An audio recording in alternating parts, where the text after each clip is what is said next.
নামাজে সালাম ফেরানোর পরে 5টি আমল করতে কখনো ভুল করবেন না। প্রত্যেক ফরজ নামাজের পরে এই 5টি আমল কখনো মিস করবেন না। নবীজি সাল্লাল্লাহু আলাইহি ওয়াসাল্লাম এই 5টি আমল আরো বেশি আমল করতেন। আমি আপনাদের কাছে সহজ করণার্থে 5টি আমলের কথা বলছি। এগুলো অবশ্যই আমরা নামাজের সালাম ফেরানোর পরেই আমরা আমলগুলো করব। প্রত্যেক ফরজ নামাজের পরে নামাজ অবশ্যই পড়ব, মাস্ট বি। নামাজ পড়ার পরে আমরা এই 5টি আমল কেউ ছাড়বো না। 1 নাম্বার, সালাম ফেরানোর পরেই আপনি একবার উচ্চ স্বরে বলবেন আল্লাহু আকবার। আল্লাহ হলেন সবার বড়। আপনি নামাজ পড়েছেন, সেখানে আল্লাহর ঘোষণা দিয়েছেন, নামাজ শুরু করেছেন আল্লাহু আকবার দিয়ে, নামাজ শেষ করেছেন আসসালামু আলাইকুম ওয়া রাহমাতুল্লাহ বলে, এরপর আপনি আবারও আল্লাহু আকবার বলে আল্লাহকে ঘোষণা দিতে যাচ্ছেন আল্লাহ আপনি হলেন সবার বড়, আপনার থেকে বড় আর কেউ নাই। এরপরে আপনি বলবেন আস্তাগফিরুল্লাহ। মুসলিম শরীফের হাদিস, তিরমিজি শরীফ, বিভিন্ন সিয়াসিত্তার হাদিসের কিতাবের ভিতরে হাদিসটি এসেছে। 1 নাম্বার হচ্ছে আল্লাহু আকবার বলা, 2 নাম্বার হচ্ছে ইস্তেগফার। অবশ্যই আপনি 3 বার ইস্তেগফার পড়বেন, আস্তাগফিরুল্লাহ আস্তাগফিরুল্লাহ আস্তাগফিরুল্লাহ, এটা 3 বার পড়বেন। আল্লাহর কাছে ক্ষমা প্রার্থনা করে নিব। তাহলে নামাজের ভিতরে যে ভুল ত্রুটিগুলো হয়েছে ছোটখাটো, এগুলো পাক রব্বুল আলামিন ক্ষমা করে দিবেন।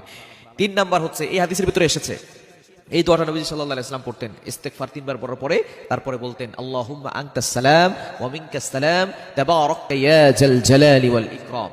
এই দোয়াটা আমরা পড়বো ইনশাআল্লাহ প্রত্যেক নামাজের পরে। আল্লাহু আকবার একবার বলবো, 3 বার আস্তাগফিরুল্লাহ পড়বো, এরপরেই আমরা এই দোয়াটা পড়বো আল্লাহুম্মা আনতাস সালাম ওয়া মিনকাস সালাম তাবারাকা ইয়া জাল জালালি ওয়াল ইকরাম। এটা আমরা পড়ে নিব ইনশাআল্লাহ।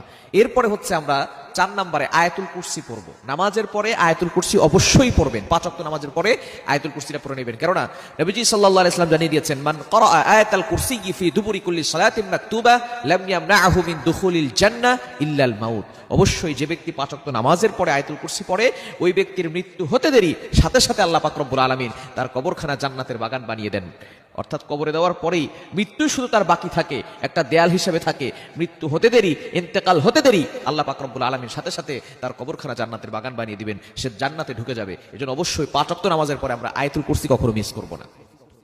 5 নাম্বার আমলের কথা, সেটা হচ্ছে সুবহানাল্লাহ 33 বার, আলহামদুলিল্লাহ 33 বার, আল্লাহু আকবার 33 বার। এরপরে 100 নম্বরের সময় 33 33 33 হয় 99, 100 বারের সময় পড়বেন লা ইলাহা ইল্লাল্লাহু ওয়াহদা লা শারীকা লা লাহুল মুলকু ওয়া লাহুল হামদু ওয়া হুয়া আলা কুল্লি শাইইন কাদির। সহিহ মুসলিম শরীফের হাদিস, তিরমিজির ভিতরে রয়েছে। যে ব্যক্তি এই আমলটি করবে আল্লাহ পাক রব্বুল আলামিন ওই ব্যক্তির পিছনের যত গুনাহ আছে সকল গুনাহ খাতাগুলো ক্ষমা করে দিবেন। আরো একটি আমলের কথা বলে দিই, সেটা হচ্ছে সূরা ইখলাস, সূরা ফালাক, সূরা নাস, অর্থাৎ 3 কুল, শেষের 3টা সূরা আপনি একবার একবার করে পড়ে ফেলবেন ইনশাআল্লাহ। এই 5টি আমল, সাথে আরো একটি আমলের কথা বললাম, এই 6টি আমল যদি আপনি করতে পারেন, আল্লাহ পাক রব্বুল আলামিন আপনার জীবন চলার পথ সহজ করে দিবেন। বিপদ আপদ থেকে আল্লাহ আপনাকে হেফাজত করবেন। মৃত্যুর সাথে সাথে আল্লাহ পাক রব্বুল আলামিন জান্নাতের ব্যবস্থা করবেন।